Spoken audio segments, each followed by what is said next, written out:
नमस्कार, मी Preeti. HK recipe मराठीमध्ये तुमचं सर्वांचं खूप खूप स्वागत आहे. तर आज आपण बनवणार आहोत जेवणाची चव वाढवणारी चटपटीत अशी मिरचीची रेसिपी. ती तुम्ही वर्षभरासाठी सुद्धा स्टोर करून ठेवू शकता. तर इथे मी या हिरव्या मिरच्या घेतलेल्या आहेत. या मिरच्या कमी तिखट आहेत. त्यामुळे अशा प्रकारे मिरच्या घ्यायच्यात आपल्याला.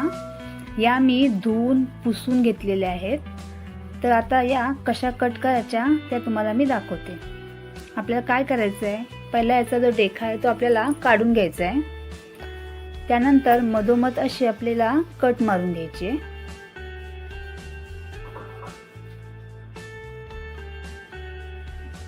नंतर मिरचीमध्ये जे बी आहे ते आपल्याला काढून घ्यायचं आहे. जेवढं निघेल तेवढं बी आपल्याला हे काढून घ्यायचं आहे. हे बघा, असं केलं ना की हे बी निघून जातं. मी दुसरी एक तुम्हाला दाखवते.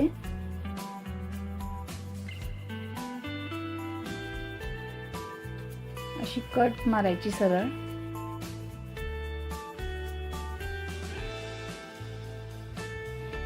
आणि यातलं आपल्याला बी हे काढून घ्यायचं.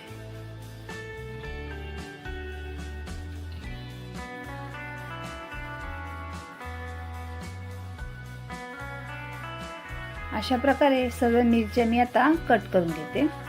तर इथे आपण सर्व मिरच्या बघा कट करून याच्यातल्या बिया वगैरे सर्व अशा काढून घेतलेल्या आहेत. जितके आपल्याला निघतील तेवढे आपल्याला काढून घ्यायचे. आता आपण एक डिश घेतले. याच्यामध्ये मी इथे 1 चमचा हळद घेते आणि त्याच्यामध्ये आपल्याला मीठ घालायचं. मीठ जरा जास्तच घालायचं आहे. आता हे आपल्याला मिक्स करून घ्यायचं आहे. आता आपण जे हळद मीठ बनवलेलं आहे ते आपल्याला या मिरचीला लावून घ्यायचं आहे.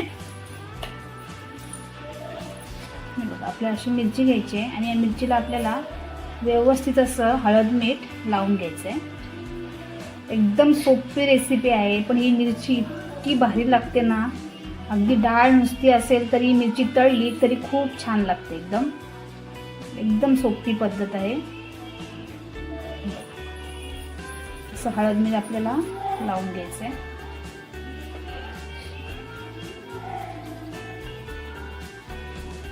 तुम्ही एकदा नक्की करून बघा, खूप छान लागतात या मिरच्या. अशा प्रकारे सर्व मिरच्यांना आता मी हळद मीठ लावून घेते.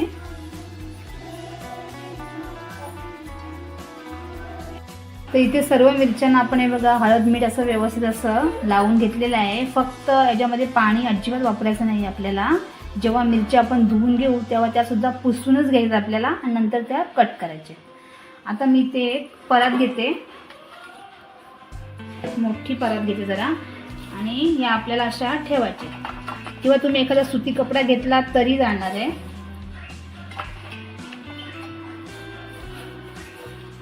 आता या आपल्याला अशा ठेवून आपल्याला कडकडीत उन्हामध्ये या मिरच्या सुकून घ्यायच्या आहेत.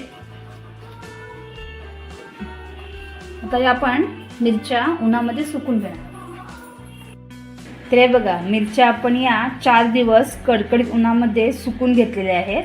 4 दिवसामध्ये या मिरच्या व्यवस्थित अशा सुकून होतात. हे बघा, असा कलर सुद्धा चेंज झाला आणि एकदम अशा कुडकुडीत झालेल्या आहेत. म्हणजे हे बघा, अशाच आपल्याला या सुकून घ्यायचे आहेत. यानं तुम्ही वर्षभरासाठी बरणीमध्ये भरून ठेवलेत ना तरी सुद्धा या राहू शकतात. तर आता या आपण तळून घेणार आहोत.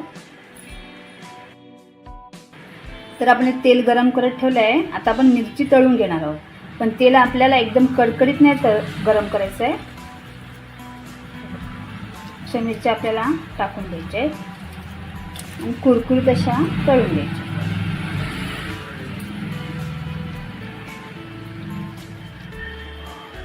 एकदम कुरकुरीत होत्या या मिरच्या तळल्यानंतर.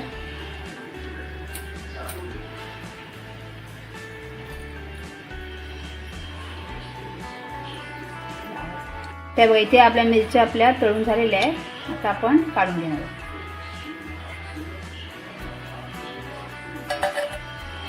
आणखी थोड्या आपण तळून घेऊया. ह्या सुद्धा आपल्याला अशाच तळून घ्यायच्या आहेत.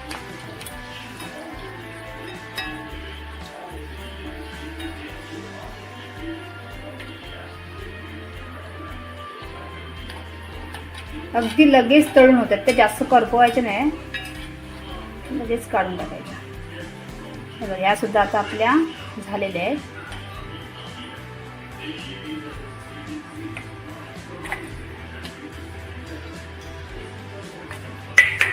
हे बघा, इथे आपण या मिरच्या तळून घेतलेल्या आहेत, एकदम कुरकुरीत होतात. हे बघा, हे बघा, एकदम कुरकुरीत आणि खायला एवढ्या टेस्टी लागतात या. आणि जेवायला काही नसेल तर आमटी किंवा डाळीसोबत ही मिरची तुम्ही तळून खाल्लीत ना, एकदम भारी लागते. आणि जर तुम्हाला माझी रेसिपी आवडली असेल तर रेसिपीला लाईक करा, शेअर करा आणि चॅनलला सबस्क्राईब करा. धन्यवाद.